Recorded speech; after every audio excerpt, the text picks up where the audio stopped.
Shalom, and welcome to another live lesson. The name of this one is Huk. I'd like to start off by saying Barakatah Yahweh, Ba'ashem Yahweh Shai, Ba'ashem Rachak Kodash, and welcome to another live lesson. The name of this one is Huk. I'd like to start off by saying who can accept the gospel, and pretty much this is a continuation from the lesson earlier about the gospel, which the word gospel means good news, which means there's a message and good news to be given to someone. And we explained in the last one that this good news is only to the nation of Israel, which were the only ones that received the law, statutes, and commandments of the Lord. So in this lesson, we're going to continue on with that same message, but more on the who can accept that. Because even though we know that the message, those of us that are awoke, know that the message is only to Israel, we also know that the message is not to every Israelite at this time, because only the elect of the nation of Israel will receive it. So let's go to Romans 10 and 14. It says, how then shall they call on him in whom they have not believed? Because in order for Jake to really call on the Lord Yahweh B'Shem Yahweh Shai, they got to call on, first of all, his proper name, his son's proper name. They got to know who they are. They got to know the message. Because if they don't know the message, how can they testify? How can you give a testimony of something you're not clear on? And these wacky-tacky Christians are giving a testimony of something that they're not clear about, which was given to them by their enemy that pretty much had them in a trick bag, So how can you turn around and try to teach anyone or try to take up the mantle and preach this gospel when you don't even know what the gospel is all about? And if you do have an inkling of what the gospel is about, as far as the message concerned with the gospel, you don't know who it's to. You think it's for everybody, for the whole world, and you use scriptures that are set up as stumbling blocks to teach this warped gospel that you're teaching, which is another gospel, as the Apostle Paul preached and spoke of. And you know what happens if you preach another gospel? You're going to be accursed. So it says, how then shall they call on him in whom they have not believed? And how shall they believe in him of whom they have not heard?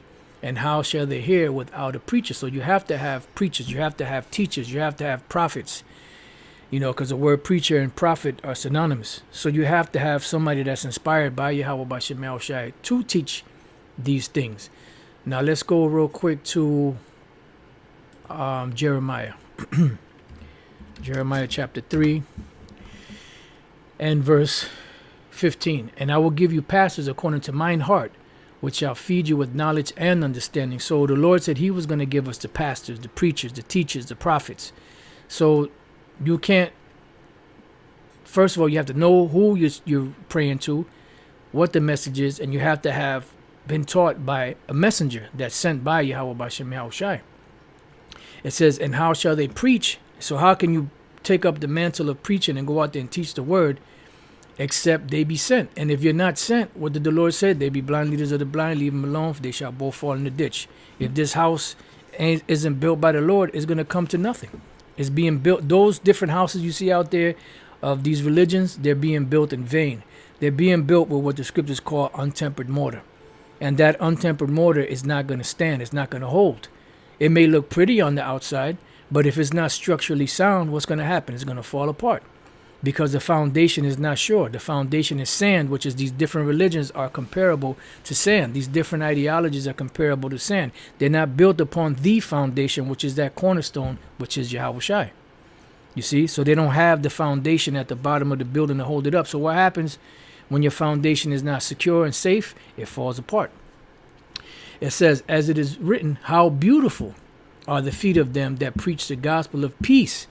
Now, what is this gospel of peace, and why did good news of peace have to take place? Well, let's go real quick back to the book of Jeremiah. I believe that's the 11th chapter, if I'm not mistaken. Just bear with me 1 second, or it might be the 16th chapter.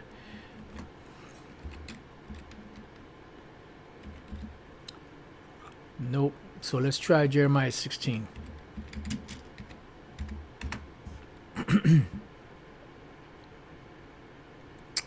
Let's see.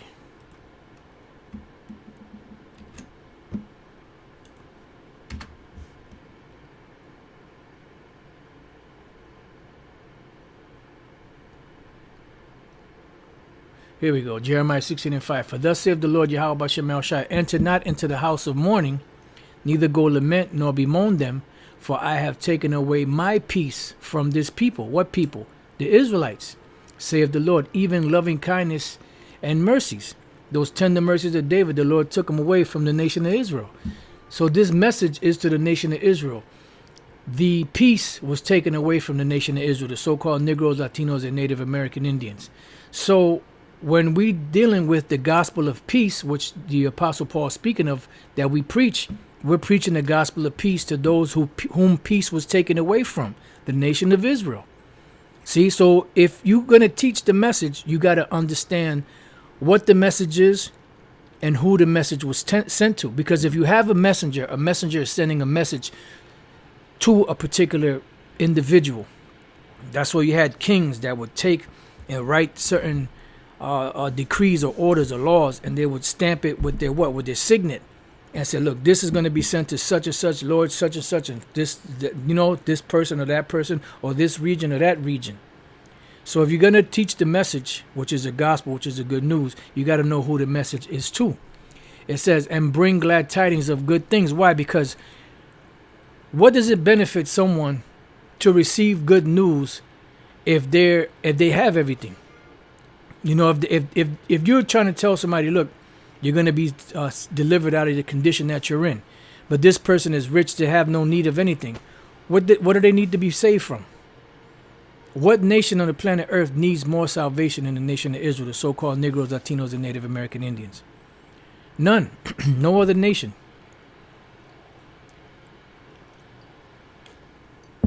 All right. It says, let's see. Just bear with me 1 second. It says, but they have not all obeyed the gospel, for Isaiah saith, Lord, who hath believed our report? Now, in that statement right there that the apostle made, he pretty much is saying what the crux of the gospel is, or who is the gospel? Yahushua. For who has believed our report? Let's go to Isaiah 53:1. Who hath believed our report, and to whom is the arm of the Lord revealed? And when we read through Isaiah 53, this is the blueprint, so to speak, of the gospel, the good news, which is Yahushua. And he is the one that was going to shed his blood in order to seal this document, this covenant, this agreement. And that was only given to the nation of Israel, no matter how you slice it. Let's go to Matthew chapter 10, verse 5. This is out of his own mouth, out of the mouth of the Messiah. We go to the red letter edition, right? And what do we have? Letters in red speaking about Yahushua and what he said. So Matthew 10:5, these 12 Yahushua sent forth and commanded them, saying, go not into the way of the Gentiles, and into any city of the Samaritans enter ye not. Do not teach any of these nations. Why? Because this gospel, this good news, is not to the nations. And the gospel was first to be taught to the nation of Israel, those that knew that they were Israelites. You see? And that's the truth. You know, the first ones to receive it was what? The tribe of Judah, and the ones that knew that they were Israelites. Then later on would be the Israelite foreigners that would be brought back into the fold. And this is where the confusion comes in. Because they're thinking that when it speaks about the Gentiles that are receiving salvation, it's talking about all nations. And no, that's not the case. It's those Gentiles are the Israelite foreigners. And Lord's will, you know, there'll be a third lesson on that, you know, if the Spirit wills and the Spirit allows. So he said, don't go to the Gentiles, don't go into any city of the Samaritans, but go rather, instead of going to the heathen or the Samaritans, because you had a lot of heathen in Samaria, go rather to the lost sheep of the house of Israel. Why? Because the Israelites were lost. Even the ones that knew that they were Israelites. But going even further beyond that, the ones that lost their way, period, which were deemed uncircumcision by the Jews, which were other Israelites that were deemed, another word for it would be, there's another word for it, I can't think, apostate. They would be deemed apostates. And as you go preach preach what? This gospel, saying the kingdom of heaven is at hand. Why? Because that is the good news. The kingdom of heaven is at hand to who? To the Israelites. This is why heal the sick, cleanse the lepers, raise the dead, cast out devils, freely you have received, freely give. And this is why the very first thing, one of the very first things that the apostles asked Yahushua when he rose was Acts 1:6. When they therefore were come together, they asked of him, saying, Lord, wilt thou at this time restore again the kingdom to Israel? Because there has to be a restoration. Because we were promised through Abraham, Isaac, and Jacob. We received the promise. Moses led us as far as the Lord allowed. Joshua, Caleb took the helm. They led us into the promised land. Jake took their lands. Jeshurun waxed fat and kicked. We had the kingdom that the Lord promised us. So we lost the kingdom. So now what has to happen? It has to be restored again. So if you will thou at this time restore again the kingdom to Israel. Let's go to the word restore. Restore again. Apokathestemi, to restore to its former state. So if you restore something to its former state, let's look up this term, former state. What does it mean? Let's type in, what does it mean? What does it mean by former state? Former state meaning. Let's see what this says. Former is used to describe someone who used to have a particular job, position, or role, but no longer has it. So if you're going to restore the kingdom again to Israel, it's because they lost it. And this is the part of the good news, because the peace is being brought again. It says former is used to refer to countries which no longer exist or whose boundaries have changed. But this is the main point. Former is used to describe someone who used to have a particular job, position, or role, but no longer has it. So now it has to be restored.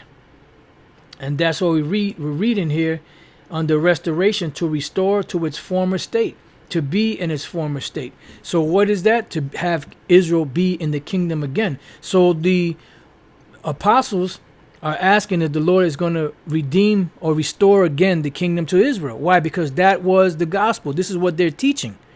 And it's not to all nations, because all nations did not have the kingdom.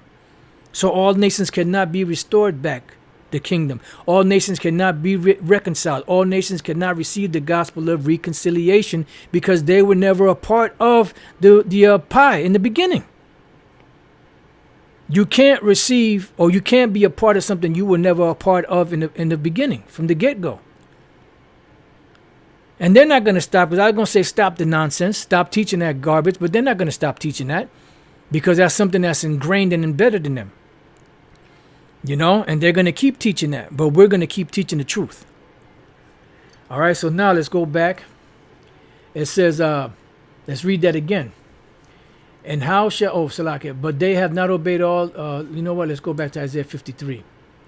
Who hath believed our report, and to whom is the arm of the Lord revealed? So we're finding out that arm of the Lord is Yahushua. That's who the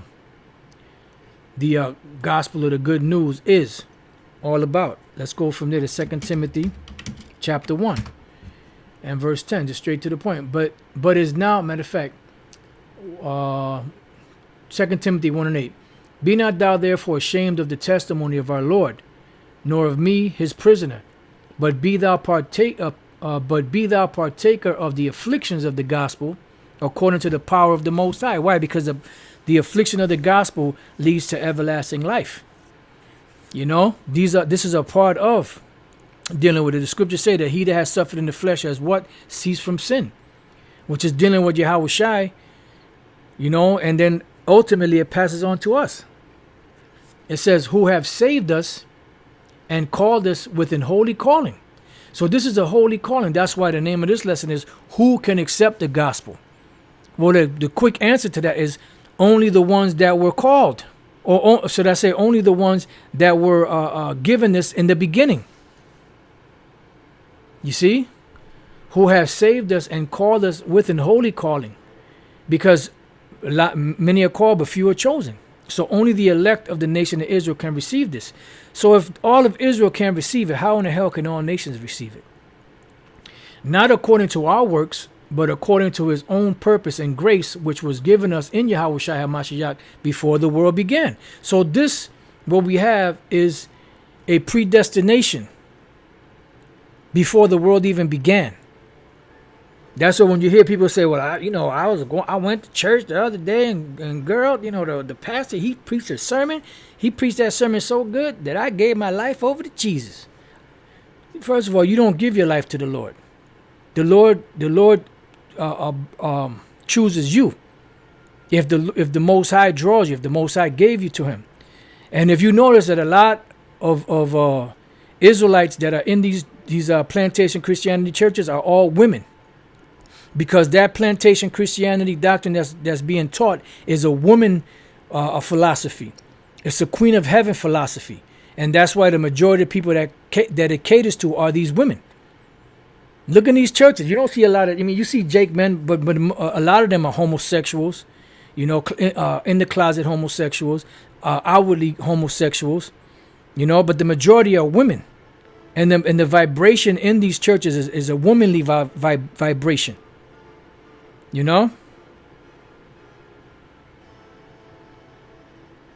Right, and I had wrote something down earlier. It says, in the churches, they give you feel-good speeches, not true speeches. That feel-good speech doesn't always mean that it's right. In the churches, they give you the feel-good speeches, not those true speeches. And that's why it really caters to women. Effeminate men, homosexual men. That's who it caters to. And that's why the majority of people that's in these churches are women. And if they are men, they're effeminate men. And if the pastor is not effeminate, sometimes he's bisexual, or he's just there because he, is that serpent that sees potential in making money off of that situation. So anyway, let's read that again. Who have saved us and called us with a holy calling, not according to our works, but according to his own purpose and grace, because this goes back to the purpose and grace of Yahweh B'Shem Yahushai. Because the counsel of the Lord, or the counsel of Yahweh, that's what's going to stand, which was given us. It's a gift in Yahushua HaMashiach before the world began. So these reservations were given before the world was even established. It says, but is now made manifest by the appearing of our Savior Yahushua HaMashiach. So why was it made manifest? By his appearing? Because he is the gospel. He is the embodiment of the gospel. He is the one that the Most High sent to bring the message, that gospel of peace, that gospel of reconciliation, to bring back the nation of Israel back to the Most High, to bring that peace, to bring in that everlasting righteousness between the Heavenly Father, Yahweh, and the nation of Israel, Yasha Allah, the so-called Negroes, Latinos, and Native American Indians. It says, who have abolished death. See, so Yahushua abolished death and has brought life and immortality to light through the gospel. So Yahushua is that gospel. That's what we read in Isaiah 53. I'll read it again. Who have believed our report, and to whom is the arm of the Lord revealed? Who is that arm of the Lord? Yahushua. So who can accept the gospel? Only the ones that the Lord, the Most High, draws into this. Because this, contrary to popular belief, is a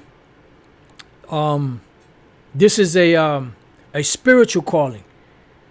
This is something that man can't just come to you and break it down to you and explain it to you if you are not a part of it. Let's go real quick to Matthew 16.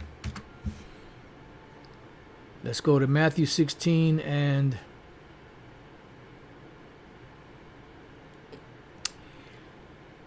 and 13. When Yahushua came into the coast of Caesarea Philippi, he asked his disciples, saying, Whom do men say that I, the Son of Man, am? And they said, Some say that thou art John the Baptist, some Elias, and others Jeremiah, or one of the prophets. Right? He saith unto them, But whom say ye that I am? And Simon Peter answered and said, Thou art the anointed, the Son of the living power. And Yahushua answered and said unto him, Blessed art thou, Simon Bar-Jonah, for flesh and blood hath not revealed it unto thee, but my Father which is in heaven. So this is not something that can be revealed to anyone, you know. That's why years ago when we were novices, you know, in the truth, you know, we're trying to teach everybody. But after a while, you become wise.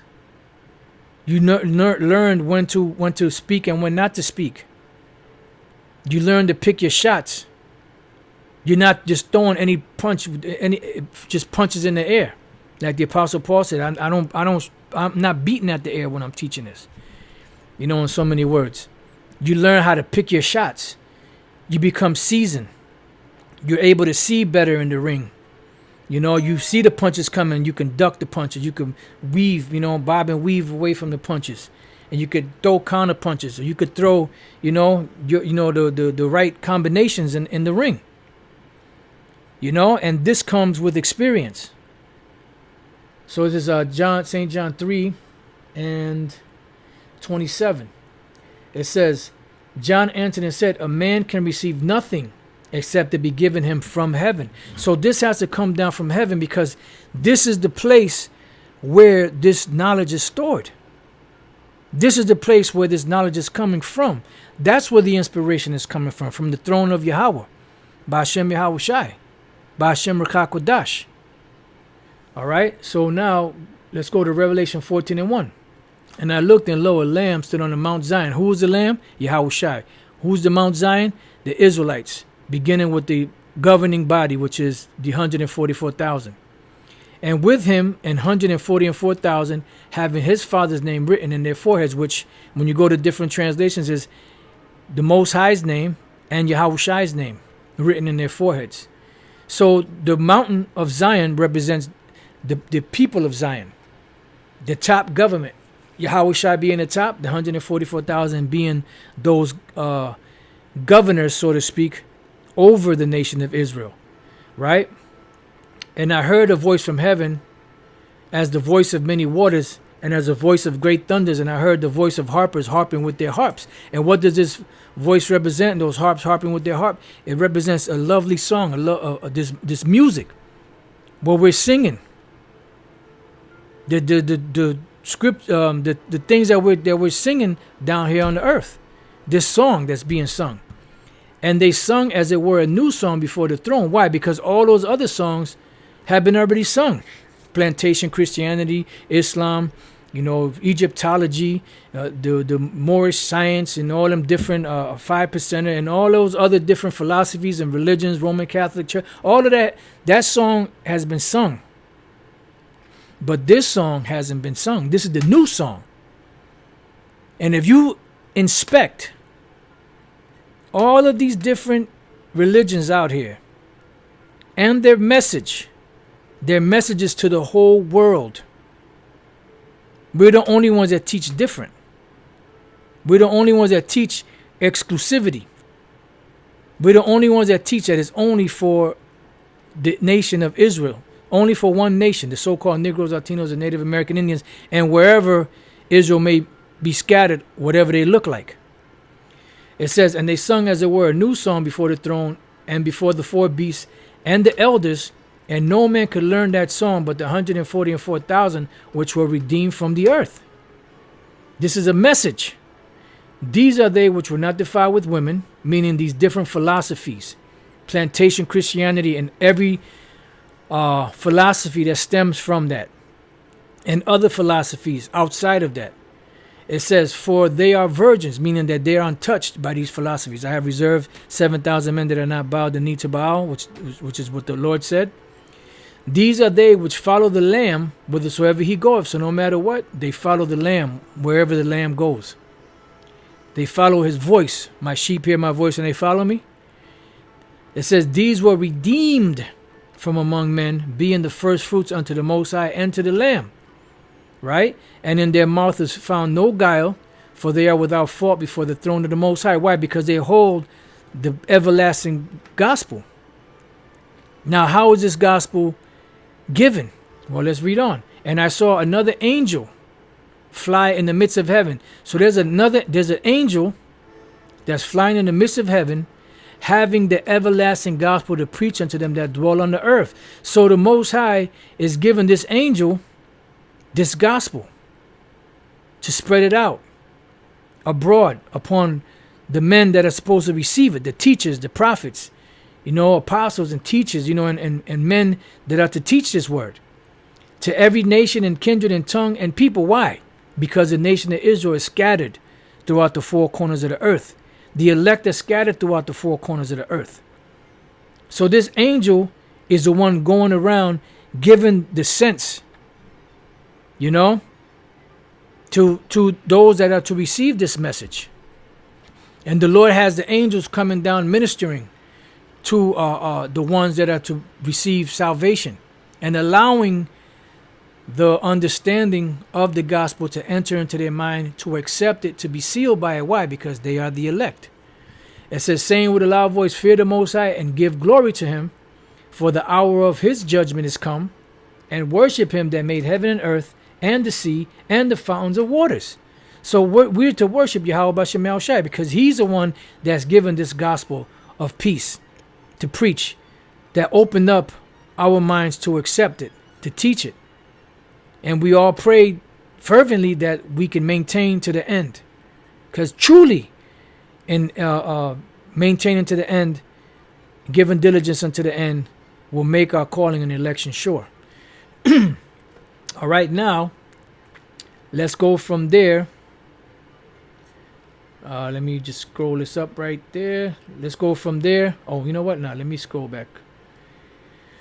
All right, so let's go from there to the book of... Just bear with me 1 second. Let's go to Luke.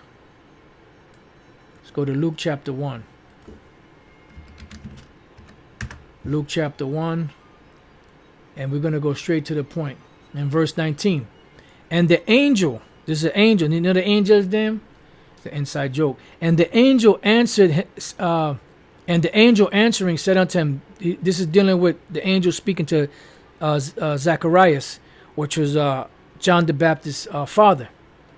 And the angel answering said unto him, I am Gabriel, Gabriel Allah, warrior of the power, that stand in the presence of the Most High, Yahweh, and am sent to speak unto thee and to show thee these glad tidings. What are the glad tidings? The gospel.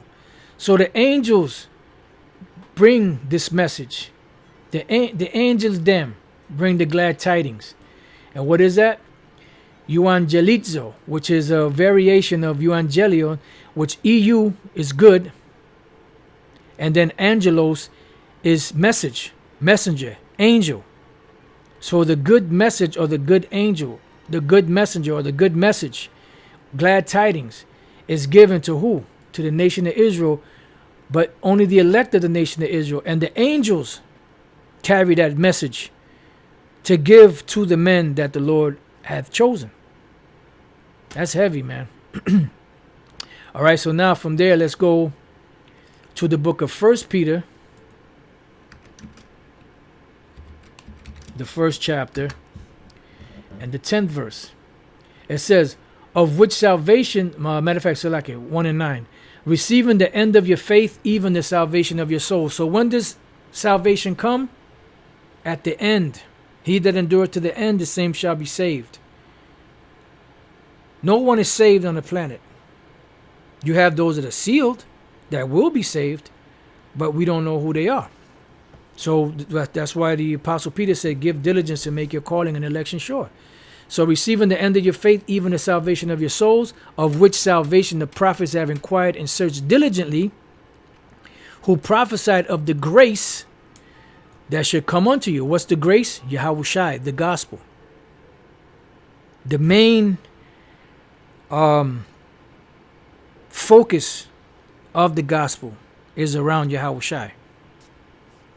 It says, searching what or what manner of time the spirit of Yahweh Shai which was in them did signify. So the spirit of Yahweh Shai has been in the apostles, in the spirit of the prophets. And when and how long have the prophets been on the earth? Since the foundation of the earth. So before Yahweh Shai even came on the earth to sacrifice himself as himself, Yahushua, the spirit of him was always in the prophets from the beginning of time, even until now. When it testified beforehand the sufferings of Yahushua, which we read, or which you could read in the Isaiah 53, and the glory that should follow. Because that is the ultimate. When Yahushua suffered, shed his blood, that sealed the testament. Now what comes next is the reconciliation, or the prize, the reward. It says, unto whom it was revealed that not unto themselves, but unto us they did minister the things which are now reported unto you by them that have preached the gospel unto you with the Holy Spirit sent down from heaven. So this gospel has to be sent down from heaven. And if you're not one of the individuals that are to receive it, guess what? You're not going to get it. That's why it's a waste of time trying to argue back and forth with somebody that's in that plantation Christianity spirit. If you don't, you could clearly see that they're not getting it. But you know why some of these guys do it? Some of them do it, for the sake of edification. You could use it, for edification on the camera, so people know how to deal, with, when certain questions come up, because that's how we all learn. That's cool. That's noble, because they're thinking about the sheep and feeding the sheep and how to deal with these individuals and their questions. But some guys are doing it because, watch how I destroy this Christian. It's all about them. Now, if they're coming in that spirit, then the hell with them. But if they're coming in the spirit of, I'm just going to use this, and I know he's not going to get it, but let me just use it for the sake of the sheep out there that are watching, so they could be fed and see how to deal with certain questions. Because the scripture says the heart of the righteous studieth to answer. All right, it says, which are now reported unto you by them that have preached the gospel unto you with the Holy Spirit sent down from heaven, which things the angels desire to look into. So even that gospel that we're teaching, the angels desire to look into that. But they were given a different office. All right. Now let's go from there to Isaiah chapter 6. And you're starting to see and understand where this is going. You have an angel or angels that actually have the gospel of salvation, that are opening the minds of the elect through the spirit and power of Yahweh Bashem El Shai Bashem Rakakudash. And then you have those whose minds are closed by other angels. Isaiah 6:9. It says, and he said, go and tell his people, hear ye. Who's this that the Lord speaking to? He's speaking to an angel. And he said, go and tell his people, hear ye indeed, but understand not, and see ye indeed, but perceive not. Make the heart of this people fat. So when the prophets, beginning with Yahushua, when Yahushua spoke and the prophets spoke, this gospel didn't enter into their mind and didn't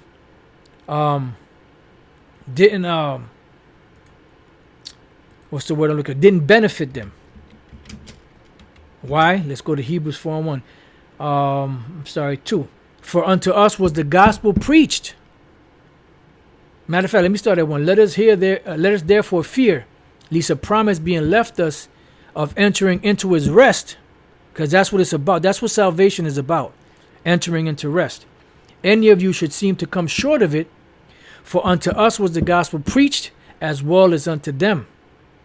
But the word preached did not profit them, not being mixed with faith in them that heard it. So they didn't have the faith, that ingredient, to be mixed with it. That's why they scoff at it, make light of it, make jokes about it, because they don't see the severity and seriousness of it, because it wasn't given unto them, because it wasn't blessed from the throne of Yahweh Bashem El Shai to come down into those individuals, only unto the ones that it's meant to go into. Right? So it says, make the heart of this people fat, and make their ears heavy, and shut their eyes, lest they see with their eyes and hear with their ears and understand with their heart and convert and be healed. Because if they do see, if they do understand, then the Lord they will have to convert, meaning the word convert there is shawab in the Hebrew, which means to return, and the Lord will have to heal them and save them. But there's only a certain elect that are going to be saved of the nation of Israel. Now let's go from there to Romans 11:7. And you could read the whole book. It's bad. You know, it speaks about the 7,000 that have not bowed the knee to Baal. Romans 11:7. What then? Israel hath not obtained that which he seeketh for, but the election have obtained it, and the rest were blinded. Because this is a curse that was put upon them. There was a handful of Israelites, spirits, that were given this message to be delivered, but a bulk of them weren't given this. You see? All right, so now, just moving along, let's go to 2 Corinthians 4 and 3. But if our gospel be hid, it is hid to them that are lost, in whom the God of this world hath blinded the minds of them which believe not. Why? Because that was the decree that was given from the throne of the Most High upon these particular individuals, for them not to get it. And let the God of this world, Esau, and his witchcraft blind the ones that the Lord don't want. And let those spirits blind them that they can't get it. So you have certain angels that are set up to not allow people to get this message. Least the light of the glorious gospel of Yahushua, who is the image of the Most High, should shine unto them. And if that happens, that means that they will be delivered. They will be saved. All right, so now let's go back to Revelation 14 and 6 again. And I saw another angel fly in the midst of heaven, having the everlasting gospel to preach unto them that dwell on the earth. So if it's not blessed from the throne of Yahweh Bashem El Shai, you're going to waste your time speaking to the individual. And to every nation and kindred and tongue and people. Why? Because the Israelites are scattered throughout the four corners of the earth. Saying with a loud voice, fear the Most High and give glory to him, for the hour of his judgment is come, and worship him that made heaven and earth and the sea and the fountains of water. And there followed another angel saying, Babylon is fallen, that great city, because she made all nations drink of the wine of the wrath of her fornication. So after the gospel is taught, after the ones that are supposed to be sealed are sealed, then comes what? The destruction. We could read about that in Revelation, the 7th chapter. Hurt not the earth till the servants of the Lord be sealed in their foreheads. It's the same message taught in different ways in different scriptures, but it all conveys the same thing. It says, and the third angel followed them, saying with a loud voice, if any man worship the beast in his image and receive his mark in his forehead or in his hand, the same shall drink of the wine of the wrath of the Most High, which is poured out without mixture into the cup of his indignation, and he shall be tormented with fire and brimstone in the presence of the holy angels and in the presence of the Lamb. So pretty much, that is the destruction. That is the penalty for not receiving or accepting the gospel. You see? And the ones that don't receive the gospel, they're going to take the chip, which is the mark of the beast. And they will be destroyed, because that will seal them. It says, and the smoke of their torment ascended up forever and ever, and they have no rest day nor night, because this is going to be written. And this fire is going to burn for a long time. The fire from the nuclear missiles is going to burn for a long time here in America. You got to remember, you're looking at 5,000 square miles of burning elements, natural resources and all that, trees and, So this is going to be burning for a long time. Who worship the beast and his image, and whosoever receiveth the mark of his name. And just like you have the elect that are sealed with the mark of the Lord, you also have the elect among the 2/3, of the nation of Israel that are going to receive the mark of Esau. Here is the patience and the faith of the saints. Here are they that keep the commandments of the Most High and the faith of Yahushua. So the ones that are to be saved, to receive this gospel, it's because it's ordained from the heavens, not of themselves. So with that, I pray that you brothers have learned something. Lord's will, I could come back with a part 3, and deal with the Israelite foreigners whom the gospel was taught to. And like I said, once again, the water for the comments and the scriptures. Salaki, I didn't get to the comments of the scriptures on the comment board. And like I said, I hope you brothers learn something. Till the next time I say Shalom.